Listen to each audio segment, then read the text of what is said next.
Hello, Paul. It's a pleasure talking with you today. It's Hi, Chris. As you already know, my name is Chris Wojcicki. I'm a student at the University of Hawaii, Maui College, and I'm excited to talk with you today and interview you as an expert in the field of management and operations, especially in the food industry. You're an inspiration to me and countless of others, so I would love to find out more about the path that you took to your success. I'm going to ask you some questions about your background, your career experiences, and the path that you took to get to where you are now so that I can learn more about you and get a better insight into what it takes to succeed in the business. I hope to use this information to manage my path towards someday opening my own restaurant. This interview should take around 15 to 30 minutes. Is that okay with you? Do you have the time for that? Yeah, absolutely. Very good. All right. Well, let me start by asking you some questions about yourself. Can you please tell me a little bit about yourself? Sure. Paul Maca. I started in food operations a long time ago in Nebraska. And just like a lot of people, first time job was in as a teenager in working for Pizza Hut, and got a chance to I guess food service, and especially fast food, is really good at drawing people in, because, well, first of all, it's probably your first job where you've earned a little bit of money, so you get a little bit of taste of that money. But it's also a great industry because it gives people responsibility along the way. It's a lot of little steps where they can grow. So I started off in food service in Nebraska, continued it and in Texas, and also in a broader scale when I got into my current company, where with Love's Travel Stops, which is the company I'm with today. I've been with Love's for 26 years, and we're a national company, actually a multinational now, by the way, multinational company. My territory for the longest time was the Gulf Coast from Florida through Texas, and now I have the West Coast of the United States, multiple states, multiple stores, and about 65 different restaurant operations. Okay, wow. What other nation did you guys get into? We have a European operation, Oh, that's cool. where officially I think we're stationed out of Austria is where we're headquartered, but it's the Wow. European Food Oh, Service operation. okay. Very cool. Can you give me a short synopsis of your current job? Yeah, I'm director of operations. I'm director of operations for a division, and this division goes from Texas west, kind of the Panhandle, through New Mexico, Arizona, and California, and part of Nevada. About 4,500 employees.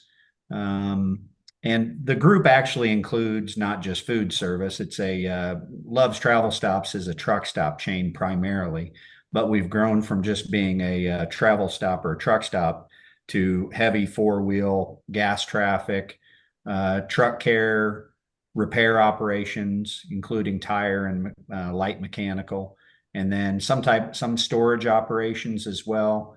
Um, and so my job's pretty varied as to where I go. Okay. Um, and I did a little homework on Love's. It looks like they have over 900 restaurants. Have you ever directly been involved with the operation of the restaurants themselves? Yeah, that was my first job with the company, actually, as I started off in Van, Texas, running a Carl's Jr. The company believes heavily in internal promotion if you've got ability to grow. And I quickly went from a Carl's Jr. manager to overseeing the entire travel stop operation. But I was also an area food manager, specializing in the Carl's Jr.'s on the West Coast, helping opening new stores and going out to oversee them.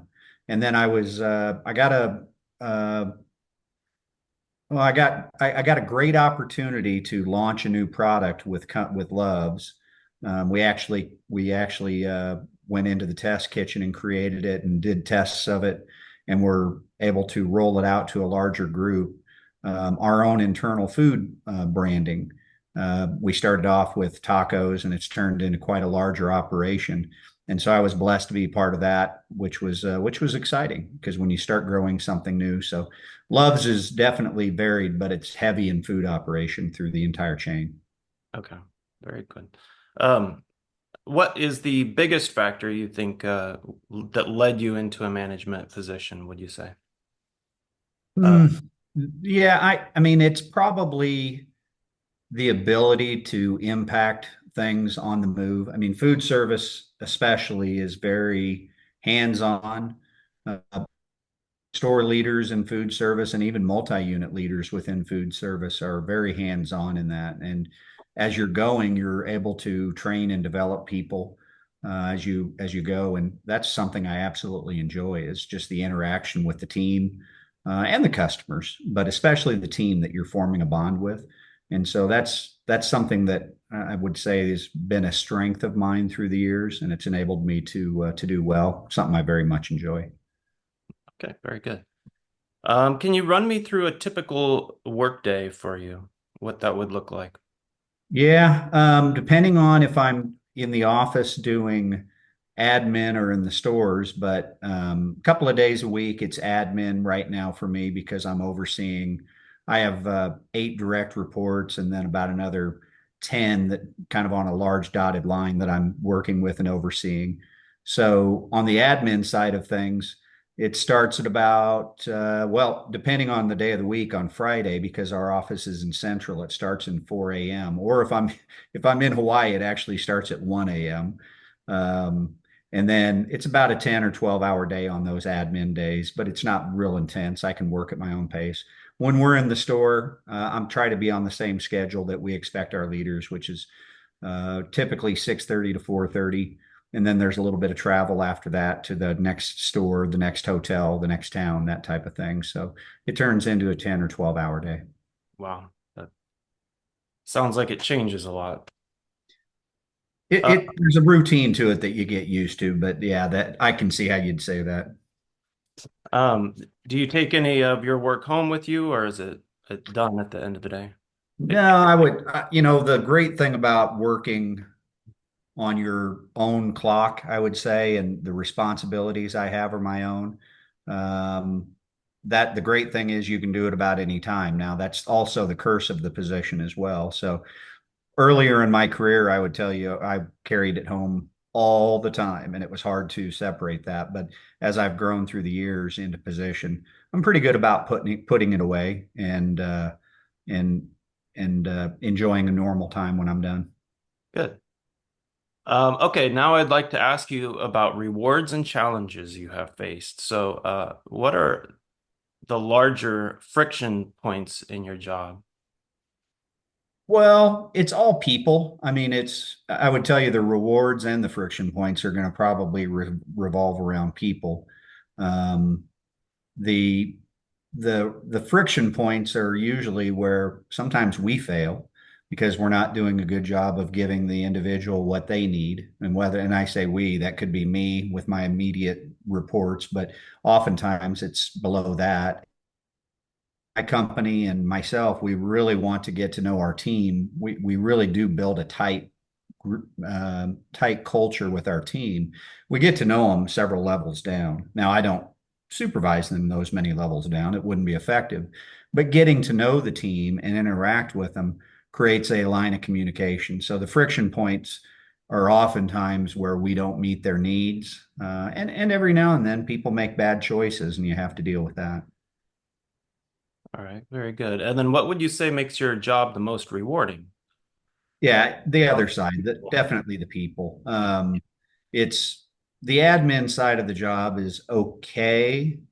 I've come to enjoy the admin as I've gotten a little bit older because it's a little easier on the body.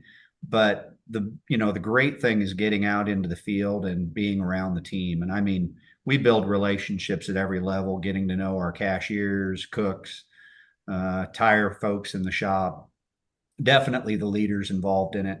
And then spending time, since I have a pretty wide territory, my territory used to go from Canada to Mexico on the West Coast. They actually just shrunk it not too long back. With that wide of a territory, I only get to see my direct reports a limited number of times for the entire year. So making good use of that time in the field is a benefit and something I really enjoy. All right, good. Let's see. How do you handle stress and pressure? That's also been an evolution. I would tell you I did not, especially with fast food, because of the nature of the work.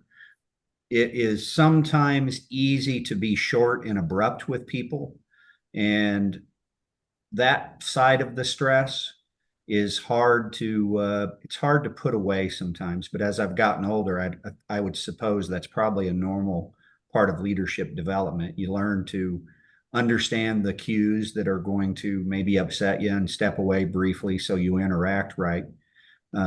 Those are the ones, that's the stressful part. The other piece is the unavoidable or uncontrollable. And I consider most of the employee situations things that we're dealing with somewhat controllable. But when you have somebody that has a robbery or life events for your team that you can't control, those are stressful, but it's a different type of stress. It's much easier for me to let that stuff kind of roll off because I've come to realize that there's just nothing you can do about it. How Yeah, you react is everything to the team, but when it comes in, there's nothing you can do. So there's no reason to be stressed about it. So, how do I deal with stress? I try to breathe a little bit, smile, and remember that these are just folks that are trying to earn a living and go home, see their family, pet their dog, and love on their family. right. Very good. All right, let's see. What would you say keeps you engaged in your job? The ability to have an impact just outside of a schedule. Just like I was talking about our food program that I helped develop.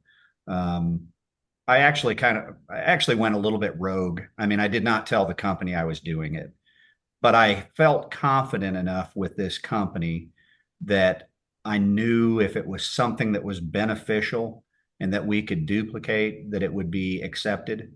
And yeah, after my boss initially did not react positively to my going rogue. Obviously, he started asking about what we'd put together, and it's turned into a national program. There's not a lot of companies that would give you that. I mean, you can't go to Walmart and do something like that. And then the ability to say within my division, there's certain guardrails that we have, but there is a lot of leeway that I have on within things I can do. So I love that flexibility. It gets me excited to go to work. Yeah, that does sound nice to be um, have the availability to kind of do what you want to do, a little latitude. Let's see, what changes have you seen in your field over the years, and what changes have you uh, had to make?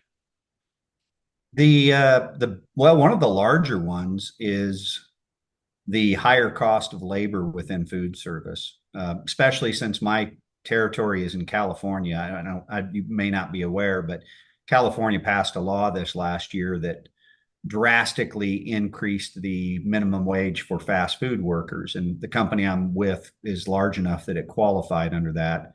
Um, and we took a 25 to 30% jump in payroll at one time. And it's just impossible. You can't raise your prices that much. So as every food operation operates within profit margins and you have a labor percent that you're shooting for within that. Well, our normal expected labor percent, where we used to shoot for around, depending on the food concept, let's just say 25% of the sales went into labor. We're now in some locations 40 to 50% of that going into labor. So it's changed how we operate. It's changed the hours we operate. We've had to make some really hard decisions about when we're going to be open, and really, in some cases, if we're going to keep the business open. So that's been interesting, and that carries over. Right, there's a saying in the retail and food operation: "What starts in California eventually rolls to the rest of the nation." So this is something that will carry over to the rest of the operation. And I guess what was the second part of it, Chris? That was one of the friction points. All right, let's see. And then what do you think? No, that's let's see here. What changes have you had to make? Yeah, that would be what I would say I've had to make is trying to make some better decisions for the leaders. One of which is our restaurant managers, and I was that way when I first started. If your salary, you pretty much had unlimited hours to get the job done. Well, one of the changes we had to make in California because of a new minimum salary requirement in food service was that all of our hourly or all of our restaurant managers went to hourly and they're only allowed to work 40 hours. So you really have to make some smart decisions what you're going to do with that time. Now, I honestly think that's probably better for the people, but it also challenged them to be better, and they have to be really, really effective with their time doing what they should do. And I'll be honest, when I was young and new in the business, that would have been tough. That would have been tough. There was a lot of weeks I worked 60 hours to get the job done. So that's been a big change that I've had to help people get used to. Hmm, okay, very good. What are the most important skills, certificates, or degrees needed to be successful in your job, would you say? You know, from a skill level, it's you've got to be good with people. Um, you've got to be good with people, and there's no certificate you can get with that. And being good with your people is has comes with varying levels of nuances. But I would tell you that if you do not interact well with people, and that doesn't mean you have to be a hard coacher or a soft coacher, it's just people have to see you as genuine, that you're going to have a hard time with that. The rest of the in within food service and really within Love's, and we're a big retail operation. I don't have a degree, but I've been fortunate that the company invests heavily in us in education through the years. Some of it formalized, like I've gotten to go to MIT 3 times in Massachusetts Institute of Technology for some certification courses, and Cornell.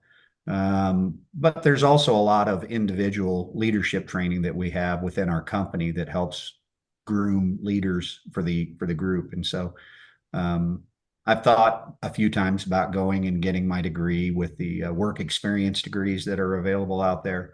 But most of the leaders in the company, all the way up to the owners, have said it's not going to change anything. I'm not limited on my position on what I could do in the company based on my degree. Now, I realize that's probably rare for some companies. So if a new person was coming out, would a 2-year business degree hurt them? Absolutely not. It would be helpful because it'll help you, especially if you're running your own business. But going into an organization like I'm within, there's such a great uh, flywheel turning that it's easy to bring people in and teach them that business acumen that they need. And I've been a beneficiary of that through the years. Okay, very good. Yeah, even getting a degree doesn't make, you might not even get a job with it, so, or the job you have your degree with. So sometimes it doesn't even help out. Um, okay, so next I want to ask or find out about your inspirations and plans. So what upcoming projects or initiatives are you excited about?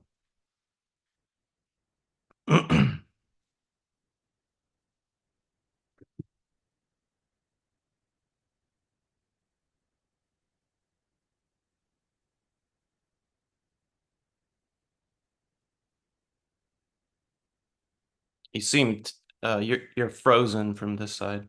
Uh, Sorry about that. My internet just dropped out on me briefly. So, all right. No problem. I was asking about any upcoming projects or initiatives that you're excited about. um, whew, there's always something with us. Right now we're in the end of the year time where we're really the end of the year for us is planning for the next year. End of the year meetings, such as our annual conference. A big change for us is, and I mentioned it a little bit briefly earlier, the HR changes I made in California this last year. We're rolling out a version of that nationwide. That's really because of the FMSLA requirements nationwide. Now, a little bit of that may be blocked by courts, but we can't guess and kind of try to guess if that's going to happen in January. So we've started heading down the road to adjust people's hour requirements, a little bit of pay requirements, things like that. So that's the big change for us right now. Okay. What would you say motivates you in your work?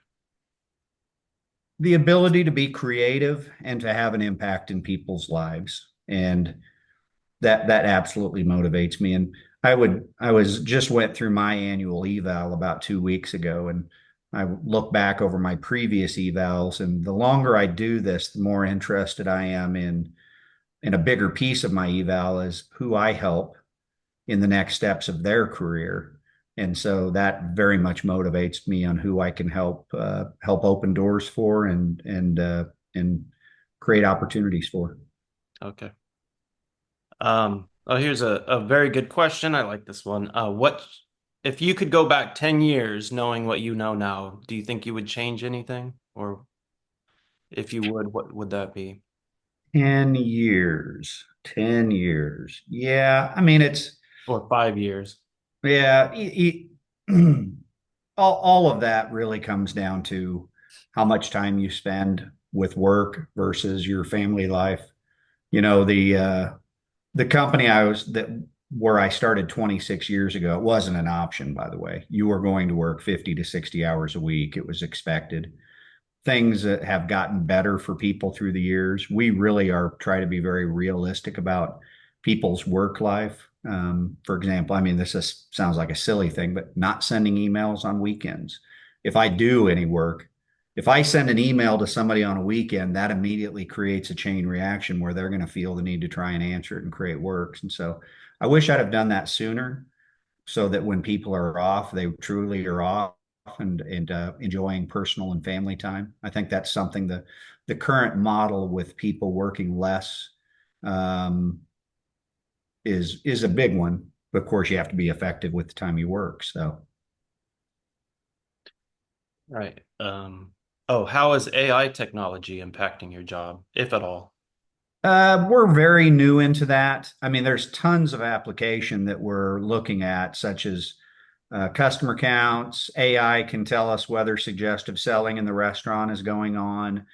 AI can read facial cues, basically friendliness. You know, we haven't created this yet, but you could almost get to friendliness quotients, how many times they smile. If you get the downside of AI right now is, well, and I don't know if this is a downside, it might be a good thing, but recording audio, there's some legal concerns around recording audio in a public space like that. So right now it's just camera views and AI can see a lot of different things like that. It also helps with inventory management, but again, we're really getting just into the beginning of that implementation right now. Hmm. All right. Finally, I would like to ask some questions about any advice you would give to someone interested in opening and operating their own food-related establishment. So what advice would you give to someone interested in pursuing a career in the food industry? Well, number one, make sure that it's food that you are passionate about. I know that sounds kind of like a silly statement, but people go, "Wow, I need to open a restaurant here. There's not this." Okay, well, having the market need is one thing, but if you're going to do something as a small business owner, a one store operation, it better be something you're absolutely passionate about. Some of the best restaurants and food carts and all those things that are out there are foods that they actually are passionate about starting with. And then the second part is, all right, is that area, is there a need within that area for that food operation, which pretty, sometimes it's easy to see that, sometimes it's not. Um, it's just too easy to say, I want to be a food operator and get a food cart or rent a spot and think that you're going to build a menu. I think there's a little bit more work that needs to happen on the front side to really analyze the motivation behind the decision and those key areas that are going to impact really later success and failure, which is it something you feel like you could do for the rest of your life? Maybe you won't do it for the rest of your life, but could you? If you're really passionate about it. And number two, is there that need? Yeah, excellent advice. I like that. And what resources would you recommend to someone interested in learning more about your career? Um, About my career. I don't know if there's anything published out there about me, which is probably a good thing.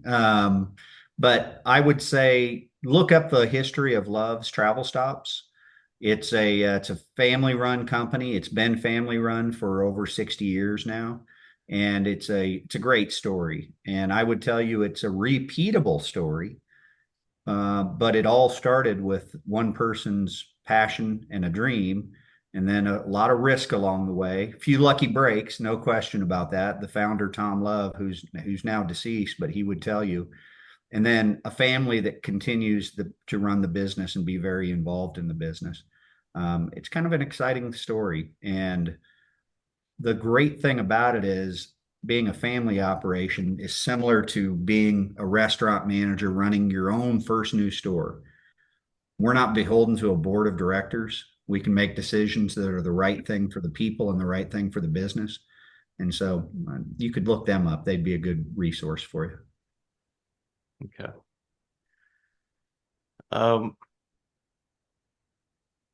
is there anything that you wish you would have known about your field before you started it? That kind of goes back to the 5 to 10 years ago, but Yeah, well, I don't know if what I've liked to have known. I think I knew, but I wish I'd have been more careful with it's physical work is physical, right? And eventually, if you're not careful, your body wears out. And so, um, it's not that I wouldn't go back and do it again. I probably just would have taken better care of my body and maybe not eating the pizza so much when I was with Pizza Hut, so to speak. Those type of things live long with you.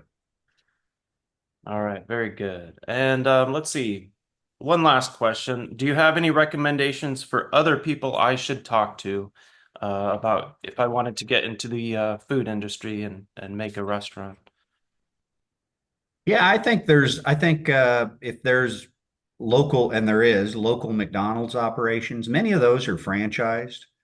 And those folks, some of them are, they're getting into a one franchise operation. Some of them have huge franchises, and I don't pretend to know what it's like on the islands, but I will tell you that those individual food operators are great folks to talk to because they're making decisions to float to keep their business open every single day. And they are so focused on great customer service because they don't have a whole chain of other stores that are going to bail them out. So those one person operators, fantastic people to talk to.